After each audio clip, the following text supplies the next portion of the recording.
And you might wonder, well, what is there hope for someone who's going through PTSD? And something really interesting that I learned is that because the nervous system is connected in this way, we can use these same connections to help us recover from an episode or even just from regular anxiety, anger, or stress.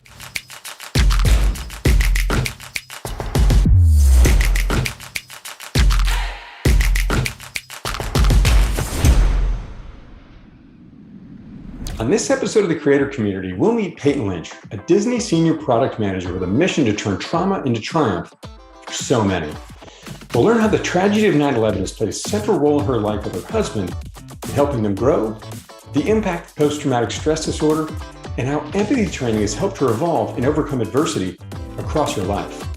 We'll also follow Peyton's journey to how this ultimately led her to publishing her new book, Rise from the Ashes. Check it out.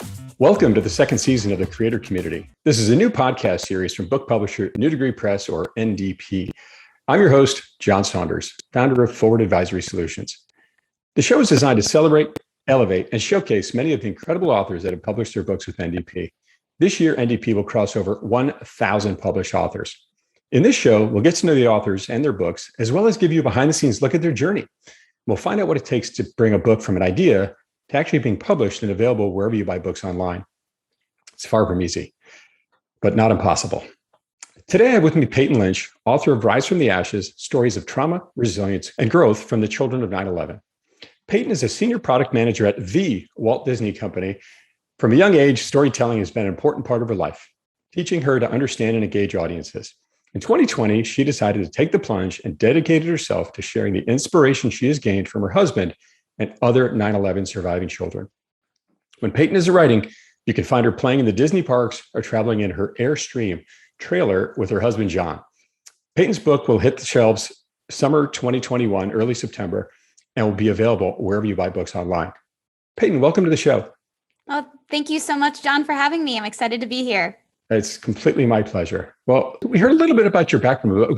Could we dig in a little bit more? How did you get from where you were early on in life to where you are in your career today, and what's that journey been like? Yeah, absolutely. So again, my name is Peyton Lynch, and I'm the author of Rise from the Ashes. And as you shared, I am a senior product manager at the Walt Disney Company, the Walt Disney Company. And even I get excited when I hear that because it was my dream to work here for as long as I can remember. I was very fortunate in my childhood. I'm the oldest of 5 kids. So there's a lot of us. And the only time we were ever really all happy at the same time was when we were traveling to Walt Disney World. So I have so many fond memories in the place, as well as just that quality time with my family. And one of the most distinct things I remember is the way the cast members made me feel when I visited as a child and even as an adult. And I knew I wanted to be a part of that. I wanted to work in the service industry and be able to make others feel the way that I had felt for so long about this incredible brand and this incredible company. So I actually ended up leaving a full-time salary job in my hometown of Allentown, Pennsylvania, in order to take a 6-month internship at the Walt Disney Company. It was super risky. That's commitment. Yeah, it was terrifying. And I was newly married at the time. My husband, John, he had worked for the company years before we ever had met, but actually moved home to Allentown where we met. And, he was like, I don't know if I want to go back. I've done that, been there, done that.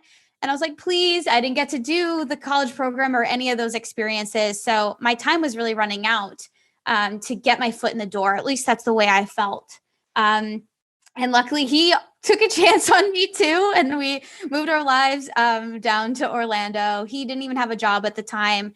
Wow. But yeah, it was definitely a leap of faith. And I'm so glad I did it because, now we both work for the company. My 6-month internship turned into a year where I was doing marketing for the floral and gifts department at Walt Disney World. And among working with several different partners on different projects, I was scooped up by the tech and digital team that I work for now. So for the past 5 years or so, I've been working on our websites and apps for our parks experiences.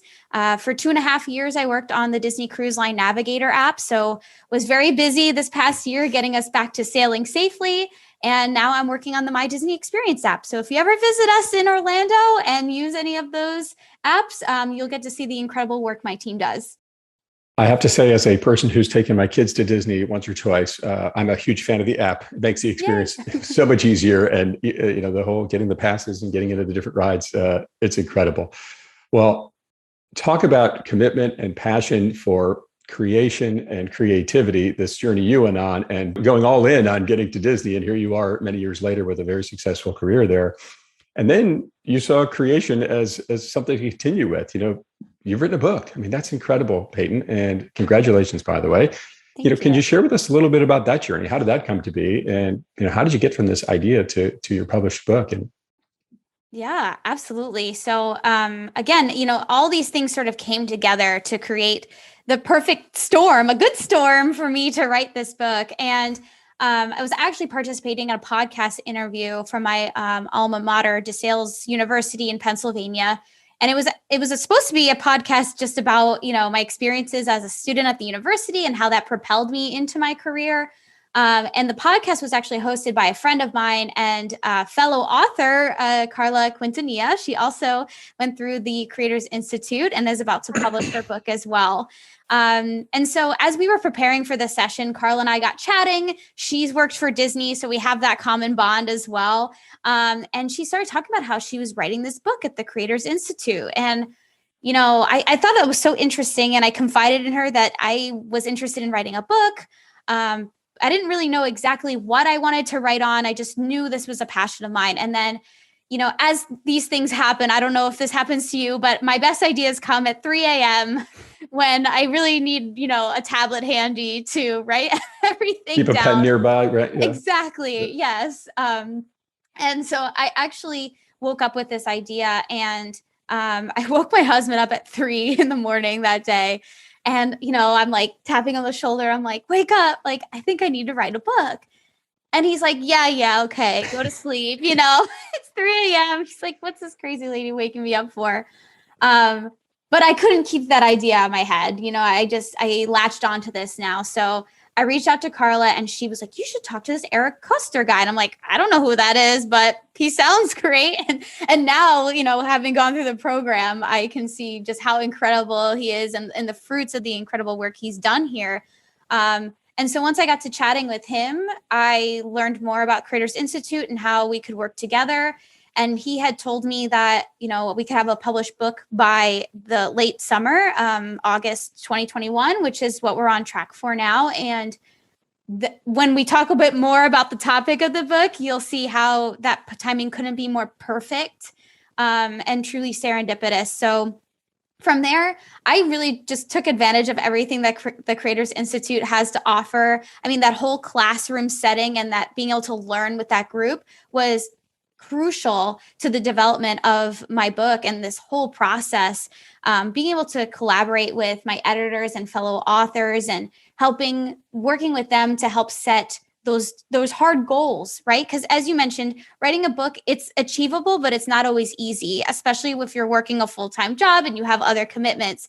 But being able to work with people who are just as dedicated as I am to making this dream a reality was the absolute best thing I could have asked for out of this entire experience. So you worked with Eric for 6 months. Then, as I recall, did the pre-sale funding campaign. If I recall correctly about your journey, Peyton, you raised 2 times the amount of money you needed for publishing costs. Is that right? That's right. Yes, we raised $12,000, and it was just incredible. We were fully funded in the first 24 hours, which I just never anticipated. But I think it really speaks to the topic of this book and just the community of folks I had around me and everything that Creators Institute, instilled in me to be able to propel this forward. And in doing so, we were also able to raise $4,000 for Tuesday's Children, which is an organization that's really near and dear to my family's heart, as they were created out of the 9/11 tragedy and now have gone on to support 9/11 families as well as other folks impacted by war violence. So you were coached through the manuscript phase, you were coached through a pre-sale campaign, you dare I say, crushed it. And then we're able to also donate money to an organization very meaningful to you. That's incredible. And now going to have a published book here at the end of summer 2021. So you mentioned Tuesday's Children, obviously a reference to 9/11 and the tragedy that happened on that day. How did 9/11 become particularly important to you and your family? Yeah, so it might seem like an odd connection, right? Disney cast member, why a book about 9/11?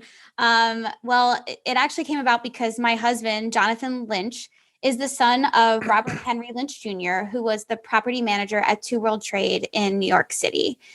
So on 9/11, my father-in-law called home. He actually called home to say that he was safely out of the buildings when the attacks happened. And unfortunately, that was the last my husband and his family would ever hear from him.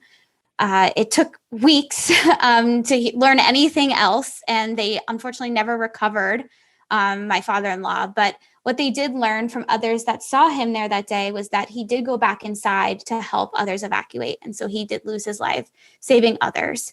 In 2005, he was honored with a Medal of Valor from George W. Bush, something that my husband and his family accepted in his memory.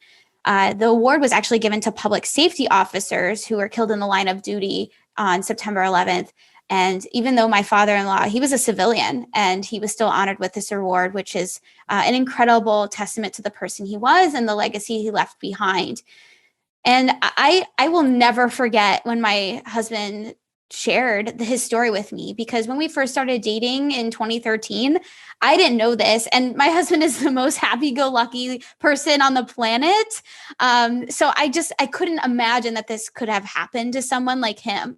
But I knew from that moment that despite, and maybe because of his tragedy, he was a more resilient and compassionate person. And so, I kept that in the back of my brain. I always knew this about my husband, but then, 2020 hit us. There was this little thing called a pandemic that happened. You might have heard of it. And then in the midst of all that, my husband lost his job, and we were continuing to struggle with a battle with infertility. And I just knew that I needed to tap into that resiliency and compassion and growth that my husband had been able to tap into over the past 20 years in order for me to get through my own suffering, and realize that this is really a story for anyone who's going through a challenging time, and that we could all benefit from this message. He was a property manager in the World Trade Center, left the building, and went back in to help others get out. Yep. Incredible. That's really lovely that the government gave him the Medal of Valor. That's unbelievable. And talk about, I think we've all heard the term post-traumatic stress disorder. And if we haven't lived with someone or known someone well that's lived through that experience, we might not know that much about it. What would you say you've learned about PTSD? Yeah, so many things, and I'll try to summarize as much as I can. And actually, I was able to speak with Kay Thomas. She's an associate professional clinical counselor at North County Lifeline, and I spoke with her in the research for this book. And she was able to shed the best light on this, I feel, talking about how post-traumatic stress disorder, grief and trauma, it's actually tied into our nervous system. So this disorder is when a person is having difficulty recovering after experiencing or witnessing a terrifying event. And a lot of times it does play out in physical ways that we don't expect. And there are many triggers we encounter, which are oftentimes physical in nature. And, the best example Kay gave me was, imagine you're walking down the street and you're assaulted by someone who's wearing Calvin Klein cologne. And then a few weeks later, you're in the grocery store, you smell that Calvin Klein cologne again, and you go into that fight or flight mode. And you now associate that smell with danger. And so this is the same thing that's happening for folks who are undergoing post-traumatic stress disorder. This is a normal reaction. It's meant to keep us safe, but it's built into our systems, and it can really become detrimental when it continues past 30 days or so. This can sound really upsetting to hear all of this, and you might wonder, well, what is there hope for someone who's going through PTSD? And something really interesting that I learned is that because the nervous system is connected in this way, we can use these same connections to help us recover from an episode, or even just from regular anxiety, anger, or stress. And so I spoke with one of the 9/11 surviving children. She mentioned that she always takes a hot shower when she needs to calm down. And I thought there might be a correlation here. And so when I spoke with Kay, she said, absolutely, using that physical response to try to bring yourself back into the present moment is a great way to bring yourself out of one of those episodes. And so whether that's running cool water or an ice cube in your hand, or just, taking a moment to take inventory of a room or count how many of an object is there, or things like that, taking those physical reactions and bringing them into your body are a great way to start to bring yourself out of PTSD. So almost like de-triggers, if you will. So there's these triggers like the cologne example you shared, and there's things we can learn and develop to de-trigger ourselves. Is that a fair statement? Absolutely. And there's a lot we can do as well. I call it the offensive and defensive, and I'm not a sports person at all, so I probably won't get this all correct, but there's defensive things I need to do in order to keep myself safe. So if that's hiding certain things on social media so it doesn't pop up in my news feed, that's defensive. But offensive are doing these things that can help to recenter me, whether that's the cold ice cube or taking a moment to recollect my thoughts. Those are things that we can help to recover. I help keep those triggers at bay, if you will. Absolutely. Wow. That's incredible. Thanks for sharing those examples. So certainly not easy to overcome, but it's great that there's some tools and resources out there that you're offering the world to help deal with these circumstances, and not just for 9/11 survivors, but we have this post-traumatic stress disorder can be caused by a number of things. You also talk about post-traumatic growth in your book. Can you tell us a little bit about that? That's a term I don't think many, or myself included, are not familiar with. Yeah, this is where I think the beauty comes from these really challenging times. And again, I spoke to so many incredible people throughout this book. So I'll mention as well Stacy Boyer. She's a licensed mental health counselor in Coral Springs, Florida. And she actually worked with folks who were impacted by the Marjory Stoneman Douglas High School mass shooting in 2018. And she just sums it up, post-traumatic growth, so perfectly, as it's that growth that someone experiences after trauma. And it can manifest in so many different ways. But what I have found is that it often means stronger relationships with those around them, a heightened self-esteem, which it might sound incredible. It's not what we expect to find in folks who have encountered PTSD. And also that there's a sense of deeper purpose for their lives. So if you look at the folks who came out of the Stoneman Douglas tragedy, many of them went on to start the March for Our Lives organization. And so there's this beauty that comes out of the pain, and it doesn't make the pain warranted, and nobody wanted this tragedy to happen, of course, but we're able to see that something beautiful has come in from it. And does the self-esteem, that's a really interesting concept, that coming out of a traumatic experience, we can have a self-esteem growth. Is it attached to them finding a new purpose in life? Is that what that's about? That's exactly it, right? They feel that there's a sense of something that's driving them forward, and that they're able to help others through this. And, one of the things I was most concerned about when doing this research, I've seen how this has impacted my family's life. Being asked to share your story over and over again can be traumatizing in its own right. But when folks are able to be in the mindset of, what, I'm doing this to help other people, and they see the reward in that, there is that heightened self-esteem, as well as that, just as you mentioned, that deeper sense of purpose and direction. So powerful, not just because I think it would be easy for many of us to just curl up in a ball and go hide in our basement for the next 1, 2, 3, 5 years, and turning this traumatic circumstance into a positive to help others. That's beautiful. You've talked also about personal development and for yourself and helping others. How is personal development a part of your journey of growth? Yeah. Well, John, I was that person crawling up in a ball all last year.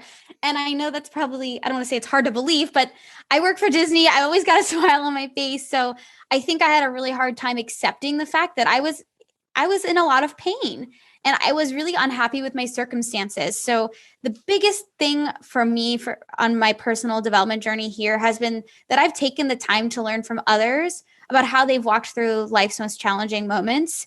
And in doing so, I've been able to learn about what works for me. And, I've often related the lessons that I've learned from the 9/11 surviving children as going to pick out the perfect outfit, right?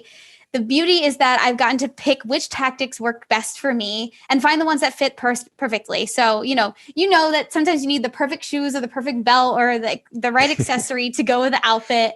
It's the same with finding what tactics work for you for your, path towards growth and recovery. And the awesome thing is they work best when they're put together, when they complement each other.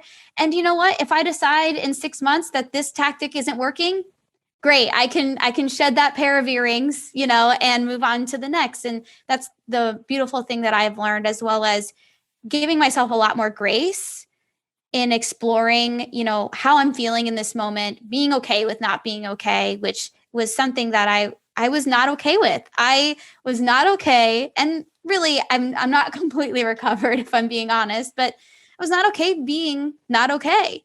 And the biggest thing I've learned on this path is that we need to be okay with that. And we need to be accepting of ourselves no matter where we are on the journey.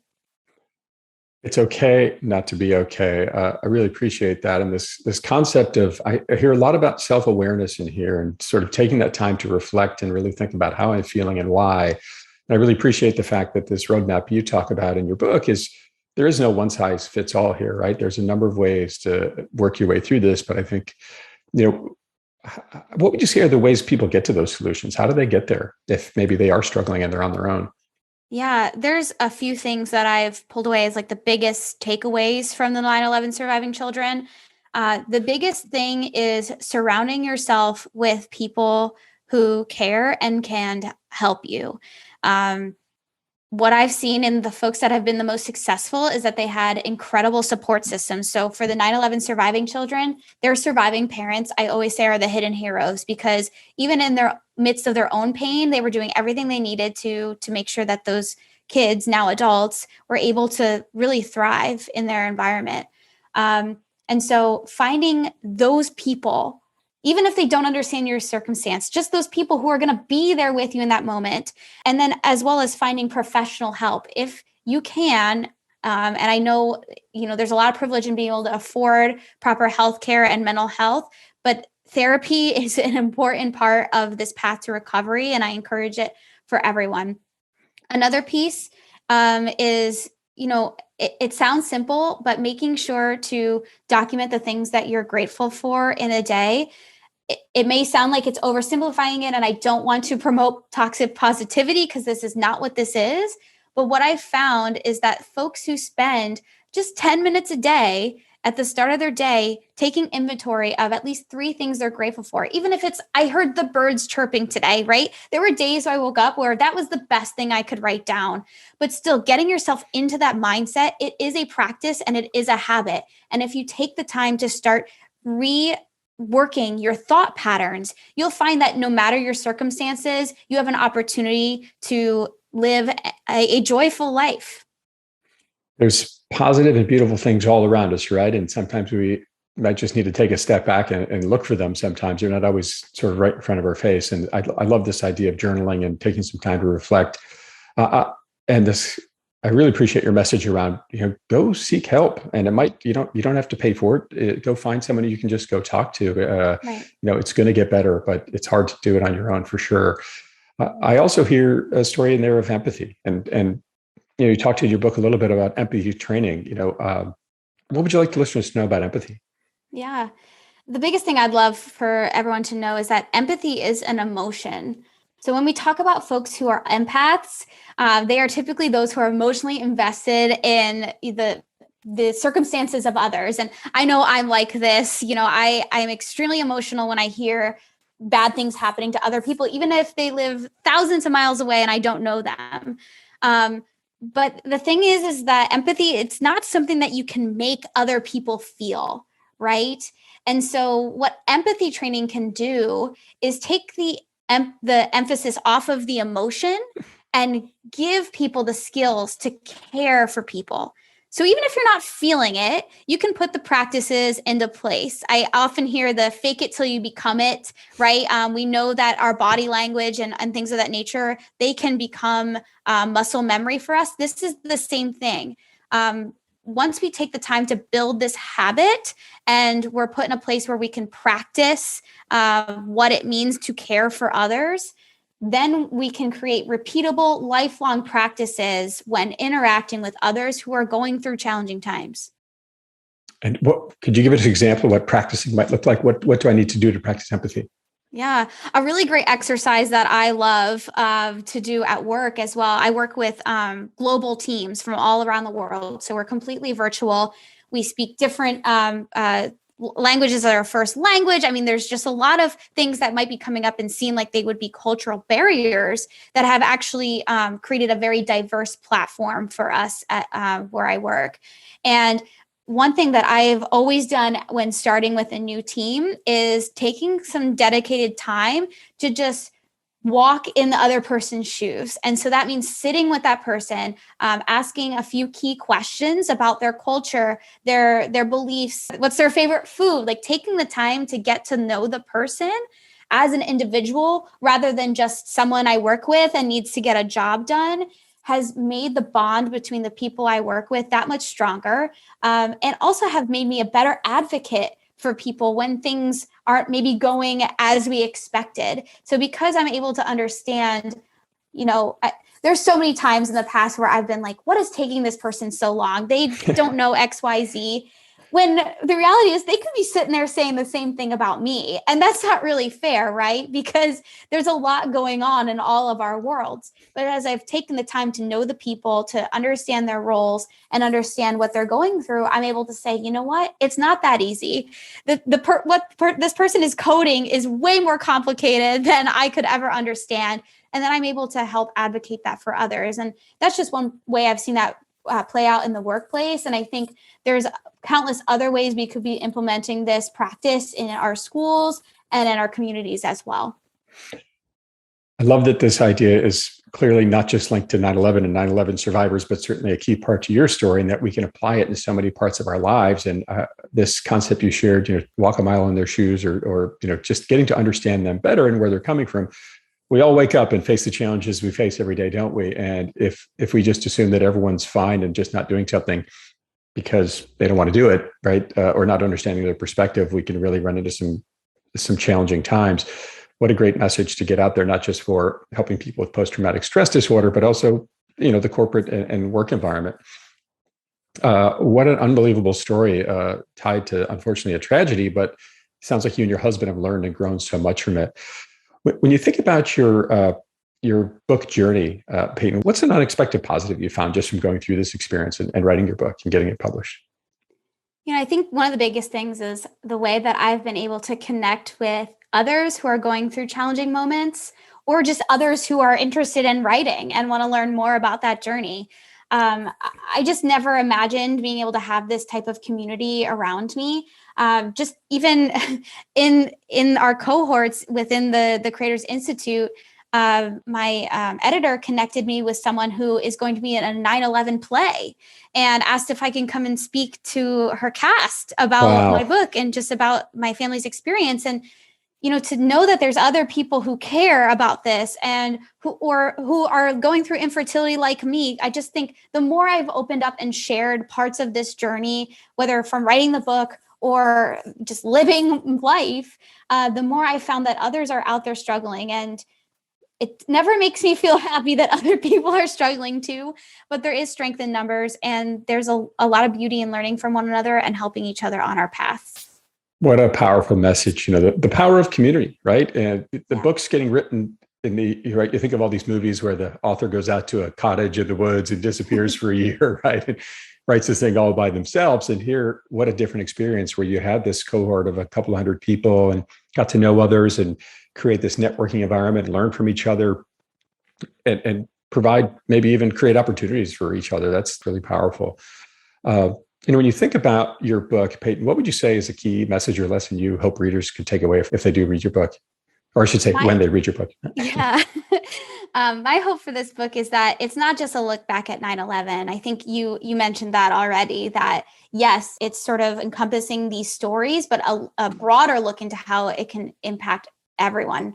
And that it's really that glimpse into how people affected by enormous tragedy pick up the pieces and move forward.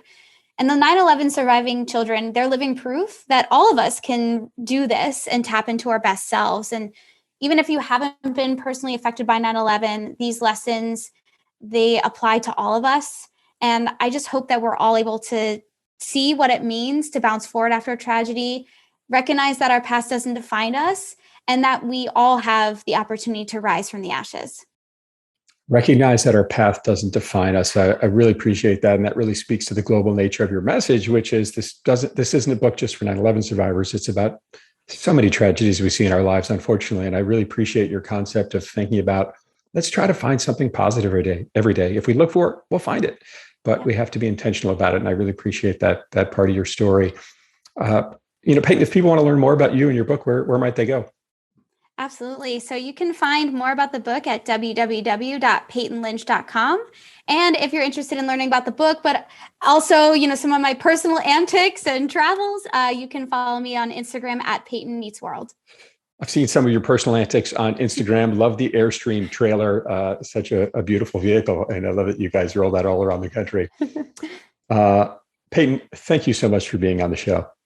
It was my pleasure, John. Thank you so much for having me. My pleasure. Rise from the Ashes, Stories of Trauma, Resilience, and Growth from Children of 9/11 will be available late this summer, 2021, wherever you buy books online.